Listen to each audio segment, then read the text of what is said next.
Hi students, இன்னைக்கு நம்ம class 12 business மேக்ஸில் இருக்க சாப்டர் 3 இன்டெக்ரல் கால்குலஸ் 2ல் இருக்க எக்ஸாம்பிள் 3.1 எப்படி பண்ணுறதுன்னு பார்க்கலாம். ஃபர்ஸ்ட் நான் கொஷின் ரீட் பண்ணுறேன். Find the area bounded by y is equal to 4x plus 3 with x axis between the line x is equal to 1 and x is equal to 4 அப்படின்னு கொடுத்துருக்காங்க. First நம்மளுக்கு நிறைய பேருக்கு எப்படி நீங்கள் ட்ரா பண்ணுறதுன்னு தெரியாது. நான் ஃபர்ஸ்ட் கிராஃப் எப்படி ட்ரா பண்ணணும், அதுலேருந்து எந்த ஏரியா நம்ம கண்டுபிடிக்கணும்னு பார்க்கலாம். ஃபர்ஸ்ட் கொஸ்டின் என்ன கொடுத்துருக்காங்க, x is equal to 1, x is equal to 4 அப்படின்னு கொடுத்தா இட்ஸ் அ டைரக்ட் லைன். நம்ம ரொம்ப ஈஸியாக வந்துட்டு ட்ரா பண்ணலாம் because it is X axis. x is equal to 1 அப்படின்னாலே அது என்ன லைன், வெர்டிக்கல் லைன். சி நம்மளுக்கு தெரியும் திஸ் இஸ் எக்ஸ் ஆக்சிஸ், கரெக்டாக? ஸோ இது வந்து ஒய் ஆக்சிஸ் அப்படின்னு சொல்லுவோம். நான் இங்கே ஸ்பேஸ் வந்துட்டு மேலே ஆல்ரெடி ட்ரா பண்ணி வச்சுருந்தேன். ஸோ எக்ஸ் ஆக்சிஸில் x is equal to 1 அப்படின்னா எங்கே இருக்குது, எக்ஸ் ஆக்சிஸில் x is equal to 1, ஓகேவா? ஸோ இது வெர்டிக்கல் லைன் வரும், இது ஹரிசாண்டல் லைன், இது வெர்டிக்கல் லைன். நிறைய பேர் கன்ஃபியூஸ் ஆயிடுறீங்க. நம்ம நார்மலாக என்ன பண்ணுவோம், இந்த மாதிரி லைன் வரைஞ்சிட்டு இப்போ இங்கே 1 எப்படி போடுவோம், இந்த மாதிரி லைன் வரைஞ்சி போடுவோம். அதாவது வெர்டிக்கலாக ஒரு லைன் வரைஞ்சிட்டு 1 2 அந்த மாதிரி போடுவோம்ல. ஸோ வெர்டிக்கல் லைன் தான் வரையணும், ஞாபகம் வச்சுக்கோங்க. எக்ஸ் இஸ் ஈக்குவல் டு 1 அப்படின்னா இங்கே வச்சுட்டு this is X is equal to 1. நான் ஒரு ஸ்ட்ரெயிட் லைன் வரைஞ்சிருக்கேன், தெரியுதா உங்களுக்கு? ஸோ இந்த லைன் தான் என்னன்னா x is equal to 1. Okay, next x is equal to 4 நான் எங்கே போடணும், இது எக்ஸ் ஆக்சிஸில் x is equal to 4. So இங்கே அகெயின் ஒரு வெர்டிக்கல் லைன் வரப்போகுது. இங்கே பாருங்கள், again x is equal to 4, ஓகேவா? அவங்க சொன்ன மாதிரி ரெண்டு லைன் வரைஞ்சிட்டோம். That is x is equal to 1 and another is for x is equal to 4 வரைஞ்சாச்சு. Okay, இந்த லைன் வந்து இன்ஃபினைட் தான். ஸோ நீங்கள் வேணால் ஆரோ மார்க் இங்கே மென்ஷன் பண்ணலாம். ஓகே, நெக்ஸ்ட்டு கொஷினில் ஒன்று கொடுத்துருக்காங்க. என்ன கொடுத்துருக்காங்க, y is equal to 4x plus 3. So இதுக்கு நீங்கள் வரையணும்னா நீங்கள் என்ன பாயிண்ட் வேணால் சப்ஸ்டியூட் பண்ணலாம். ஃபார் எக்ஸாம்பிள் எனக்கு நான் என்ன பண்ணுறேன்னா x is equal to 0ன்னு போடுறேன் because which is very easy. கரெக்டாக நம்ம கண்டுபிடிச்சலாம். 2 பாயிண்ட் தெரிஞ்சாலே போதும், you can draw this line. இதுவும் லைன் தான், நீங்கள் படிச்சிருப்பீங்க 10th y is equal to mx plus c. This is also straight line ஃபார்ம்ல, கரெக்டாக? அப்போ இதுக்கு வர இந்த கிராஃப் நீங்கள் பிளாட் பண்ணிங்கன்னா ஸ்ட்ரெயிட் லைன் தான் வரும். ஸோ நான் மோஸ்ட்லி ஈஸியான பாயிண்ட் எடுங்க, உங்களுக்கு ரொம்ப ரொம்ப ஈஸியாக இருக்கும் லைக் பிளாட் பண்ணி ட்ரா பண்ணுறதுக்கு. நான் first x is equal to 0 போடுறேன். அப்போ என்ன ஆகும், y equal to 4, இந்த x இருக்கிறதுல 0ன்னு போட்டிங்கன்னா plus 3. So y is equal to 4 into 0, 0 plus 3, that is y is equal to 3, கரெக்டா? So y வேல்யூ என்ன வந்துருச்சு, 3. So x வேல்யூ நான் 0 போடும் போது எனக்கு y வேல்யூ என்ன வந்திருக்கு, 3 வந்திருக்கு. that is 0, 3 is a ஒரு point, coordinate point. Okay, next similarly இப்போ என்ன பண்ணுறேன், அகெயின் வேற ஒரு பாயிண்ட் சப்ஸ்டியூட் பண்ணலாம். Like X is equal to என்ன பாயிண்ட் வேணால் சப்ஸ்டியூட் பண்ணலாம். யூ கேன் புட் 5 கூட போட்டுக்கலாம், இல்லை 2 போட்டுக்கலாம். உங்களுக்கு ஏதாச்சும் ஒரு பாயிண்ட். நான் வந்து இங்கே 3ன்னு எடுத்துக்கிறேன். Okay, 3. So x is equal to 3ன்னு எடுத்தனா y equal to 4x plus 3. So y equal to 4, in the bracket you substitute 3 plus 3. So y equal to 4 into 3 is 12, 12 plus 3, y equal to 15, correcta? So x value 3 ன்னு போடும்போது உங்களுக்கு y value என்ன வந்திருக்கு, 15. that is 3, 15. நம்ம ரெண்டு point கண்டுபிடிச்சா கூட enough. ஏன்னா நீங்கள் கரெக்டாக பிளாட் பண்ணிங்கன்னா உங்களுக்கு லைன் வரும். ஸோ நான் என்ன பண்ணுறேன், 0, 3, 3, 15 வந்து நீங்கள் பிளாட் பண்ணுறேன். 0, 3 நான் என்ன பண்ணும், 0, x axis 0 and y axis 3. நான் இங்கே வந்து y வந்து 2, 2 எடுத்திருக்கேன். ஸோ 3 அப்படின்னும் போது 2க்கும் 4க்கும் நடுவில் இருக்கும். அப்போ 0, 3 which is come this side, that is இதான் வந்து 0, 3, கரெக்டாக? ஸோ பிளாட் பண்ணிட்டேன். Next 3, 15. So 3, 3ல் 15, that is in between 14 and 16ல இருக்கும். ஸோ இங்கே பாருங்கள், 3 நான் 3 x axis 3ல் பார்க்குறேன், y axisல 14க்கும் இதுக்கும் நடுவில். ஓகே, இந்த இடத்துல பிளாட் பண்ணியிருக்கேன். ரெண்டு லைன் தெரிஞ்சாலே போதும், நீங்கள் ஜாயின் பண்ணினா உங்களுக்கு ஆன்சர் வந்துடும். இங்கே பாருங்கள், இதுவும் straight line.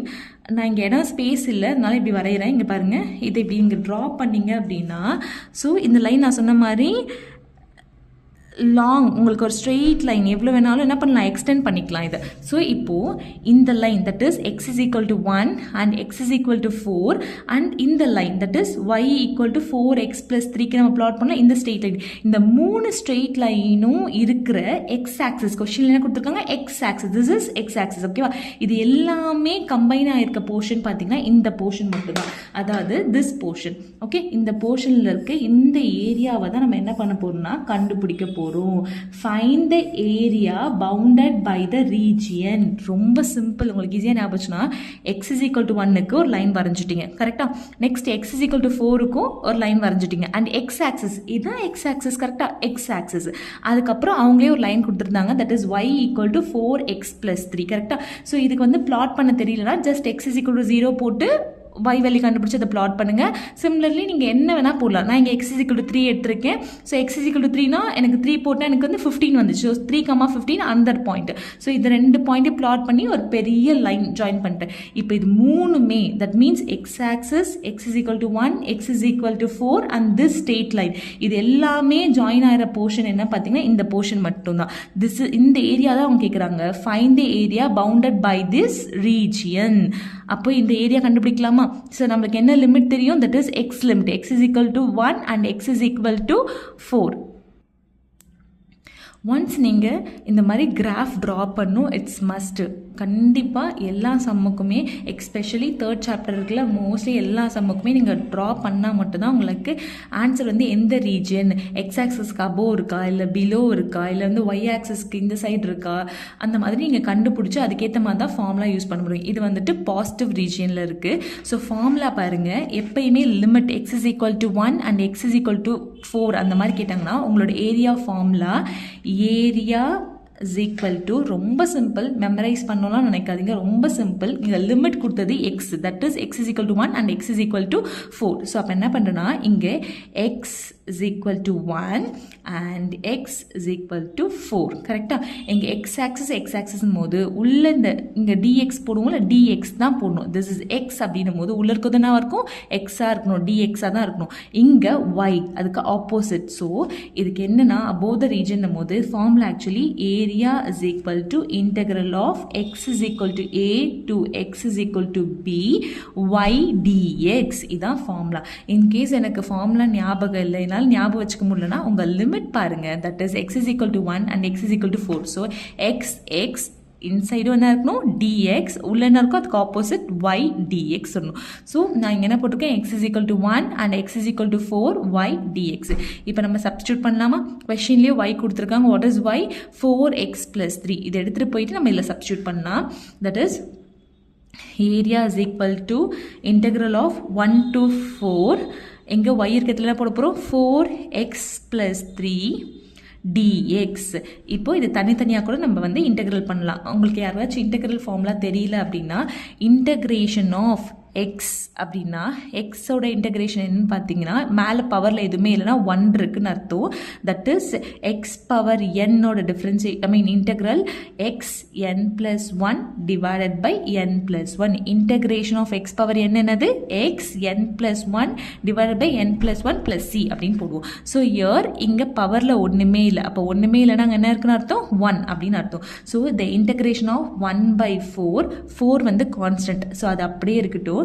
Integration of X என்னது? இப்போ எக்ஸ் பவர் 1 இருந்துச்சு. ஸோ அப்போ என்னது? X 1 + 1 divided by 1 + 1. That is x 2/2, x square by 2. So இந்த இடத்துல நான் இன்டெகிரேட் பண்ணனா எனக்கு என்ன வரும் பார்த்துக்கோங்க. அப்போது எக்ஸ் பவர் 1 இங்கே போட்டேன் plus integration of 1 to 4 3 dx. அதே மாதிரி இன்டெகிரேஷன் ஆஃப் கான்ஸ்டன்ட் எதுவுமே இல்லை, வெறும் dxஐ இன்டெகிரல் பண்ணும்போது நம்மளுக்கு என்ன வரும்? எக்ஸ் வரும். நீங்கள் ரெண்டு ஃபார்முலா தான் யூஸ் பண்ணுறீங்க. One is integral of x power n, that is x n + 1 divided by n + 1. நார்மலாக இன்டெகிரல் ஆஃப் dx அப்படின்னா எக்ஸ்ன்னு அர்த்தம். அதாவது அங்கே எதுவுமே இல்லை, லைக் கான்ஸ்டன்ட் எதுவுமே இல்லைனா 1ன்னு வச்சுக்கோங்களேன். அதை இன்டெகிரல் பண்ணும்போது you will get X. So இந்த இடத்துல நான் இது ரெண்டுத்தையும் தனித்தனியாக எடுத்துக்கிறேன். இந்த டேர்ம் தனியாக, இந்த டேர்ம் தனியாக. 4x dx தனியாக பண்ணுங்க, dx தனியாக பண்ணுங்க. ஸோ அப்போ என்ன ஆகும்? 4 வெளில வந்துடும். எக்ஸ் பவர் 1க்கு இன்டெகிரல் கண்டுபிடிச்சிங்கன்னா x power 2 divided by 2 upper limit lower limit plus இயர் 3 வந்து கான்ஸ்டன்ட், அது வெளில வந்துடும். dxஐ இன்டெகிரல் பண்ணிங்கன்னா வெறும் எக்ஸ். ஓகேவா? அதோட அப்பர் லிமிட் லோயர் லிமிட் ரெண்டுமே போடணும். Appar limit lower limit. ஓகேவா? ஸோ இப்போ upper limit minus lower limit. எப்பயுமே இன்டெகிரல் பண்ணும்போது அப்பர் லிமிட்டை உள்ளே போட்டு அப்புறம் மைனஸ் சைன் போட்டு தான் லோயர் லிமிட் பண்ணணும். ஸோ நான் இங்கே 4 வச்சுக்கிறேன். அப்பர் லிமிட் 4 பண்ணால் ஆகும் 4 square divided by 2 minus lower limit வந்து 1 ஸ்கொயர் டிவைடட் பை 2. நடுவில் ப்ளஸ் 3 இங்கே வெளியில் இருக்கட்டும். Upper limit 4 minus lower limit 1. So what is the answer? So இங்கே ஸ்பேஸ் இல்லைன்றதுனால நான் இங்கே கண்டினியூ பண்ணுறேன்.